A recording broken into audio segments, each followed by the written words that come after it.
In this section, we're going to talk about levels of evidence and the information that's contained in a medical exam. So in PTA 101, you talked about evidence-based research and what does it mean for something to be evidence-based. And we want our treatments to be evidence-based, which means there's research that supports that it's effective for the population that we are using those interventions with. So I want to, for the learning objectives, to be able to discuss the validity and reliability of levels of evidence for different types of research studies, and we're going to lay out some different research studies, and the types of information that are usually included in a medical history. So the stages of the research process, it's really a very lengthy three-stage process. Stage one being probably the longest. The first stage is usually called basic science, and researchers are looking to identify technologies to limit or prevent disease processes. Usually, this is using animals or cell cultures. A lot of people have ethical issues with the use of animals in research, and I have a not about that. And I took a medical neurology class a few years ago from Duke University Medical School, and the professor who taught it was a researcher, a basic neurological researcher, and he worked with animals, and he talked a lot about the ethics of animals and how animals are treated in research in his class, even though it was a class about neurology, and had some his major line of research was in vision, and there was some fascinating stuff going on in the neurology of vision, but it was done on animal or cell tissue culture. So that stage, that's not considered evidence-based for what we do, for the interventions that we do in physical therapy. In stage two, that's where they're starting to test on a small number of human subjects to determine if the treatment or the therapy is safe for human subjects. So a lot of research doesn't ever get past stage two. It doesn't get to stage three, which is clinical trials. Um, the third stage only takes place if stage two shows that, yes, this may be effective. The majority of therapies don't even make it to the stage three part. So once you get to stage three, you're involving larger numbers of patients, either with the disease or with risks for the disease. And they're often double-blind studies. So in a double-blind study, and we'll talk a little bit more about randomized controlled trials and everything in a minute, but in a double-blind study, neither the researchers providing the interventions or treatments, nor the recipients of the interventions or treatments know who's getting the control treatment, who's getting the new treatment. So that's the double blind part. And the idea of double blind is to try to take out any bias. So the researcher, the person administering the treatment, doesn't know if the subject is receiving the standard or the test treatment, and the subject also doesn't know that. So it's just an idea to take out bias. So the principal investigator is the one who knows what's going on and is responsible for tracking the data. And they use the larger number of patients that you can involve in the clinical trials, the more reliable your results are going to be. So then the principal researcher analyzes the data to determine if the new treatment is more effective than the traditional treatment, or sometimes no treatment. So in studies of vaccines and other preventative medications, they collect data about the occurrence of the disease in the control group and the experimental group to determine if the new treatment reduces the incidence of a specific disease.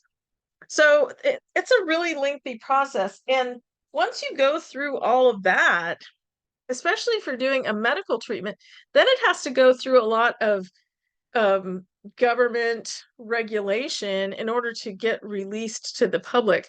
So during the COVID-19 pandemic, there was a lot of talk about how quickly vaccine came to the market and how they rushed it through and it wasn't ready and that sort of thing.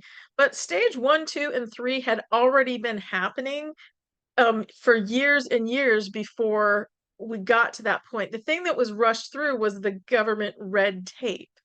So, if you're going to cut any part out of the process, that's what you got to cut out. So the basic science was going on, basic science of identifying genes and mapping genes, everything that had been going on for the last 40 years. And then when SARS came out in the early 2000s, they started researching that particular strain of viruses. So the COVID-19 virus is actually SARS-MERS-CoV-2, and COVID-19 is coronavirus disease starting in 2019. So that's what they call that. So the stage 1 and 2 were already going on, and the stage 3 was the part that everybody in the public was in on. So the research process doesn't happen quickly. I guess that's my whole point on that. So when we start to look at studies now that came out of that research process, we want to look at the levels of evidence. And so there are certain types of studies that are considered top tier levels of evidence, those being systematic review, meta-analysis, and randomized controlled trial. And if you have a research paper or something that is top tier level of evidence, then there's pretty good proof that that is an evidence-based practice. It's something that you can be pretty confident that you can use with your patients and you're going to get the results that you want. Lower tier type studies, and I'll talk about what each one of these are, but lower tier studies include cohort studies, case control studies, cross-sectional studies, or in a case report or case series. The very lowest thing on this pyramid is ideas and opinions. Ideas and opinions are not evidence. So I'm sure all of us have worked with a PT or worked with a doctor or something like that in the past who had a very strong opinion about something. But that's not evidence. That's somebody's opinion. And like they say, opinions are like belly buttons. Everybody has one. Someone's opinion is not evidence. It's someone's opinion, and their opinion might be based on years of clinical practice, but unless they have some kind of clinical study to back it up, then it's still just their opinion. Okay? So the different types of studies, the systematic review, so in the top tier, the systematic review is a comprehensive review of the medical literature that uses explicit statistical methods to systematically search, identify, appraise, and summarize all literature on a specific issue. So if I am going to do a systematic review, I have to collect all of the randomized control trials and meta-analyses that were done on this particular issue, and then I have to statistically analyze them, basically. So it's a pretty reliable. You can say that if there's a systematic review on something that shows that it is effective, an intervention, then that's pretty reliable. There's good evidence that that's going to be an effective intervention. A meta-analysis is a systematic review that uses a specific statistical technique to derive an estimate of the effect size by combining the results of several randomized controlled trials to determine the overall effectiveness of a treatment. So doing a meta-analysis is valuable because it minimizes the problem of a small sample size from individual studies, because they pool results from different randomized control trials to increase the overall sample size. So a meta-analysis is also considered a highly reliable level of evidence. So it's lots of different randomized control trials that came up with the same results. So the randomized control trial is sort of like the gold standard of one single research study. It's a form of experimental research used to assess the relative effect of a specific intervention compared to a control condition. So the reason the randomized comes from the fact that patients are randomized into a control group and at least one experimental group. Sometimes you'll have more than one experimental group. The control group either received no treatment or a standard default treatment. So a good example of a randomized control trial that came out a fairly long time ago now, but there was a randomized control trial that was done for physical therapy treating Parkinson's disease, particularly with the goal of increasing balance and mobility. So the patients were randomized into the control group who received standard physical therapy treatment to improve their balance and mobility. And the experimental group received tango dancing lessons to improve their balance and mobility. And then they were assessed by the same assessment. So one of the assessments that was used was the Berg Balance Scale, which is something that you'll do a lot in therapy. And the everybody improved. So yay. The control group and the experimental group improved. But then the researchers statistically analyzed whether the experimental group improved more than the control group. And in fact, with this particular study, they did. So the experimental group, they all improved, but the experimental group showed statistically significant improvements on the Berg Balance Scale over the control group. So that is good evidence to support that that is a valid intervention. So sometimes the control group receives no treatment or a placebo treatment, especially with the drug trials, they'll do this. And the placebo is where they're given a medication that has no effect, basically, and then one that has the desired treatment effect. So the randomized control trial is kind of the gold standard of treatment. So if it's a double-blinded randomized control trial, then neither the person applying or administering the intervention nor the patients know what is the control treatment and what is the experimental treatment. The principal researcher knows that, but the participants do not. So, and that's to take out bias. So lower tiers of evidence, and these are still valid, but if you only had this, it's a lower tier of evidence. It's not considered as compelling, and it's not considered necessarily evidence-based, but there's a lot of good that comes out of these types of studies. So the first one is a cohort study, and the cohort study is a longitudinal observational study where you have individuals that have a risk factor or exposure to a disease, and they're followed over time to compare the occurrence of disease in the exposed group to the group of unexposed people, or the people with the risk factor compared to people that don't have the risk factor. The measure of association between exposure and the disease in cohort studies is the relative risk. So the classic cohort study that actually resulted in a lot of the American Heart Association recommendations for diet and exercise and testing for cardiovascular disease is the Framingham Heart Study from Framingham, Massachusetts. It started in the 60s, I want to say. They published their first findings in 1967. But basically, they studied the whole town of Framingham, Massachusetts for risks for cardiovascular disease. And a lot of the dietary and therapeutic recommendations came out of that study. And the Framingham Research Institute, that conducted that study, actually has published volumes of information into the present day, and a lot of the things that were found out in that study are recommendations that we give people now regarding cardiovascular disease. So very interesting. A case control study is a study where everybody has a particular disease already.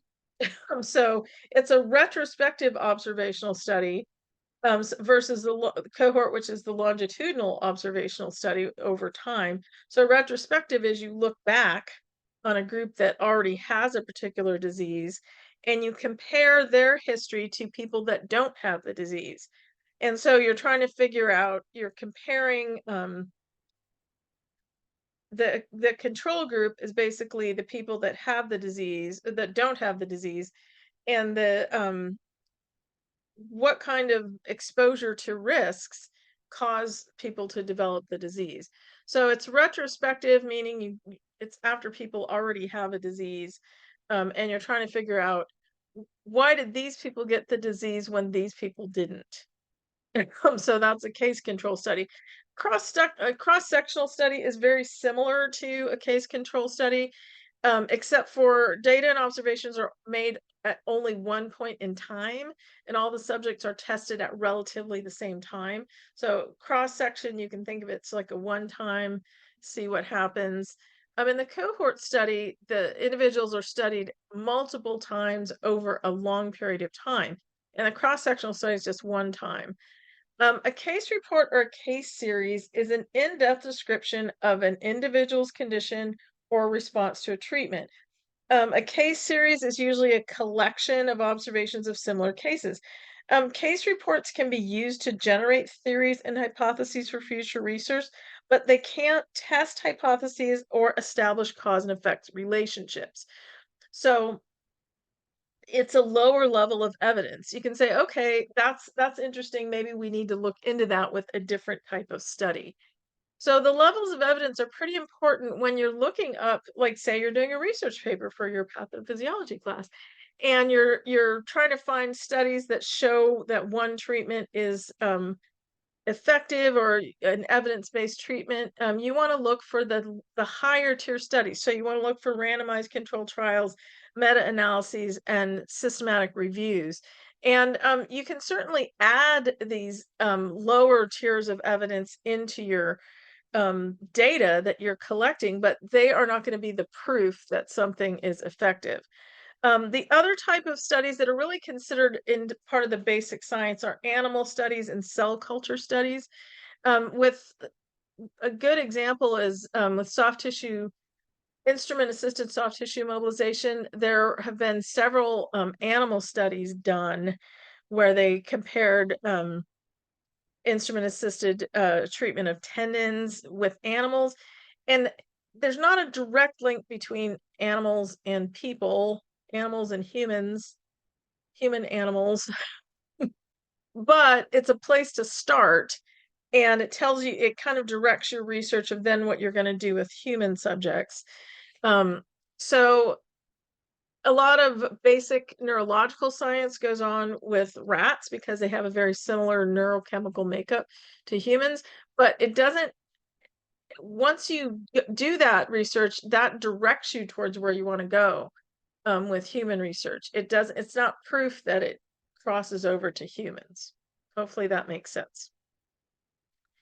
So whenever a patient gets taken into the medical system and at any level, whether it's PT clinic or doctor's office or a hospital, anything, there's usually a medical exam and a medical history. So the medical history has particular information that we're looking for, and current and prior illnesses. That's usually the first thing they ask you, right? Like, why did you come in today? Allergies, they want to know if you're allergic to anything. Hospitalizations, what treatments have you received for this current or prior illnesses? Like if you've had other surgeries or anything like that. Specific difficulties that you're having, and any type of therapy or drugs, prescription or non-prescription, that you've been taking, and including herbal items and food supplements. So it's interesting when you go to the hospital, for example, when you're getting admitted to the hospital, there's a series of people that come in and talk to you about these things. So usually someone from a pharmacist from the pharmacy comes in and talks to you about any type of prescription or non-prescription medications you are taking, including supplements. Usually a triage nurse or some, if you're in the emergency room, is going to talk to you about your current and prior illnesses and your specific difficulties. Usually somebody else is going to then come talk to you about hospitalizations and treatments that you've had. So everybody together is collecting this information. when a physical therapist does an initial evaluation, they're collecting a lot of information too. And the idea is we want to get as much of the information together so we can get a clear picture of what is going on with a person. So there are always new developments going on in medicine, always. So there's constant updating of information and knowledge, and you should keep your knowledge up to date. You should make it your business as a healthcare professional to read research articles, to read industry articles, find out what other tests there are out there, development of more effective drugs.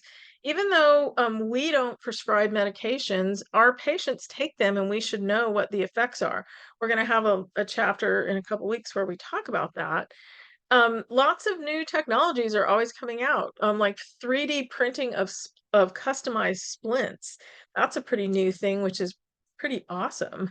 Robotics, like using a robotic assisted orthotic, which is interesting, nanotechnology. That's really new. Um, and so there's lots of research and efforts going on to prevent, control, or cure disease, which that's great. And you're not always going to have the cutting edge treatment. It's nice to know what's out there. A lot of new imaging comes about, and it's it's just something that is going to add to the body of knowledge and hopefully help people in some way.